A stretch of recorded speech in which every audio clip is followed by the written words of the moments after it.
Hey, welcome to Spittin' the Bit. We got some racing going on this weekend, Road to the Derby. Last weekend, the weather wiped out a few races, and so they're bringing them back for this Friday. And one of those races is the Southwest Stakes at Oaklawn Park this Friday. So let's take a look at that one. It's got a 14 horse field, so it has a little bit of a feel to the Derby too. You know, lots of horses, lots of traffic. It's going a mile and 16th, which is, you know, getting the horses, you know, working their way up to the Derby distance. But a mile and 16th is going to be a stretch for some of these horses. They're stretching out to it, so it's a good distance. Lots of horses. This should be really fun. Oaklawn often favors tactical speed. The horses that can sit about 1 to 3 lengths off, rather than the deep closers. The home stretch is not, you know, super favorable to those deep closers.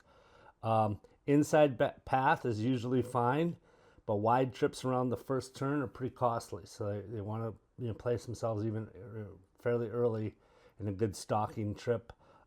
Pressers and stalkers do very well at Oaklawn Park. So, you know, we want to be looking at the race and kind of keeping an eye on horses that can fit that strategic stalking pace. So let's take a look at these 14 horses. We got some really good ones in here too. Some of them that I'm fairly confident we'll see in the Derby come May. Number 1 horse, Reclamation, won at maiden special weight at Oaklawn, tactical speed, but it is a huge class jump. You know, I just don't see it. The 6 furlong maiden special weight win, then jump into this. I'm not going to play the number 1, even though I do like the post position one. The number 2, Decode. Now this is an interesting one. This is another one who broke his maiden at 6 furlongs, but did it in style, man. It looked really good. This horse is really fast.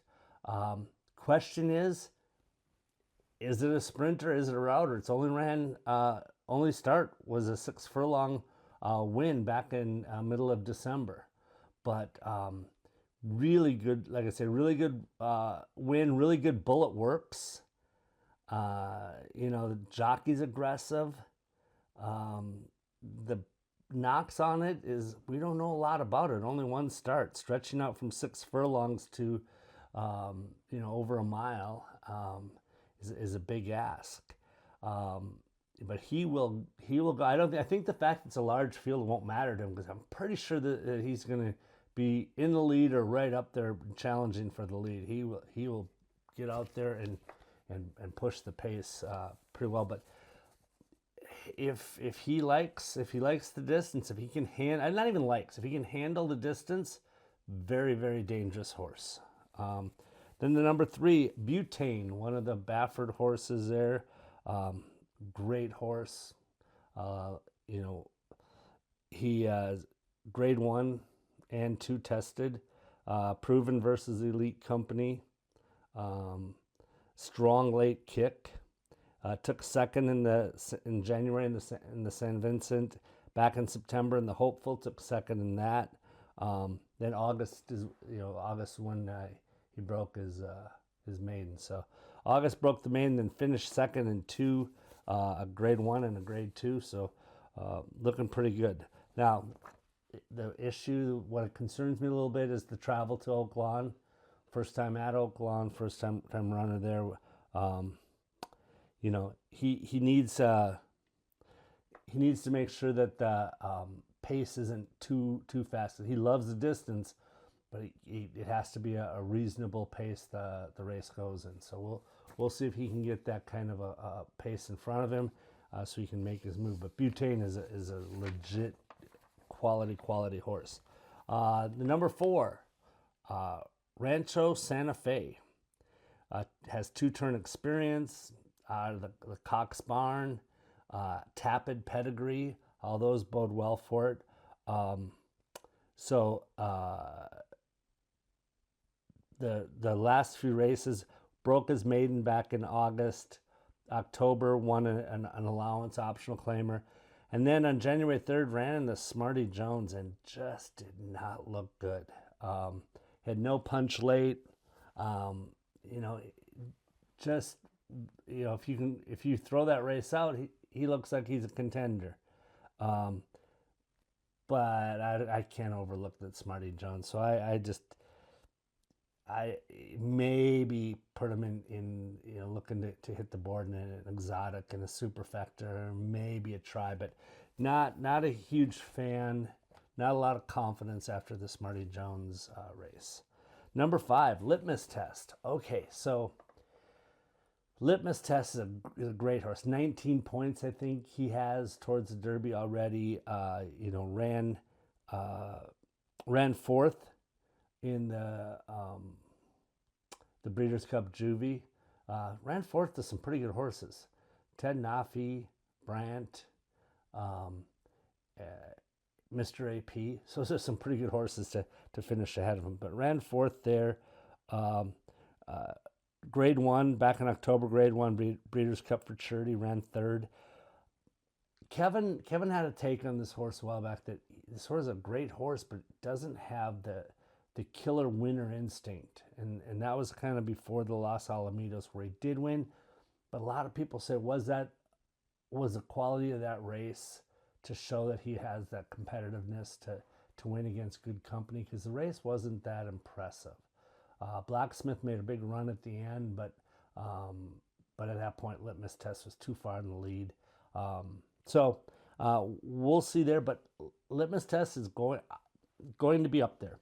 I'm not leaving it out of any of my exotics.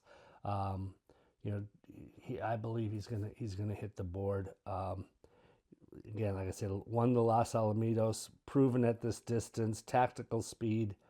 Bafford's aiming him at the Derby. He's one of the Bafford horses that, you know, he's pushing that weight. Now the cons, he's carrying 122 weight. He's not super explosive late, so hopefully he won't need that. And he's vulnerable if the pressure's early. So we'll see. Like I say, I think Litmus Test will be there. I'm not sure if he'll be the winner though. The number 6 horse, Circle Tap, won a route at a distance at Oaklawn. Traffic may be a little bit of trouble for him. Like I say, he broke his maiden back in December. Hasn't raced since. Had 2 other tries earlier than that. Finished 5th and 4th. So I don't know. I just think he's a little overmatched in this one. So I'm not looking at the 6 to do much of anything. Number 7, Liberty Nation. He needs the pace to fall apart. He needs things to go kind of nutty for him to do much. He's improving. He closed really well at the Gun Runner, finished 2nd at the Gun Runner on December 30th. His stamina and his pedigree. So if the pace goes hot, if it goes really kind of crazy, I think Liberty National has a chance to pick up the pieces late. But that's if the race goes off at a good pace, I don't see him having enough to. Again, the bias of the track doesn't help closers like Liberty National. So I'm keeping an eye on it. If I need something later in the exotics, maybe, but I just don't know if the pace is going to go that nutty that he would need for it. Number 8, Spirit of Royal. Again, Oaklawn winner. It goes out slow early. There's a lot better closers. Broke his maiden in January. That was the 6th start to break his maiden. I don't know. I think number 8, Spirit of Royal, is just overmatched in this one. Like I said, even when he does well, there's others that do it better. So I'm throwing that one out of my picks. So number 9, Strategic Risk. I love this horse. Um, you know, won the Smarty Jones. He won by 4.5 lengths. Looked good doing it. Um, and it just, a major player. He can handle the distance, obviously, with the Smarty Jones win. Good tactical speed. Um, I think this race fits him perfectly. Last time when he won at the Smarty Jones, the knock on it is that it was a soft pace, which I don't think it's going to be a soft pace here. It might be a reasonable pace is what he can hope for, but not a soft pace. But I really like strategic risk here. I just think the horse is improving, loves the distance, has the tactical speed.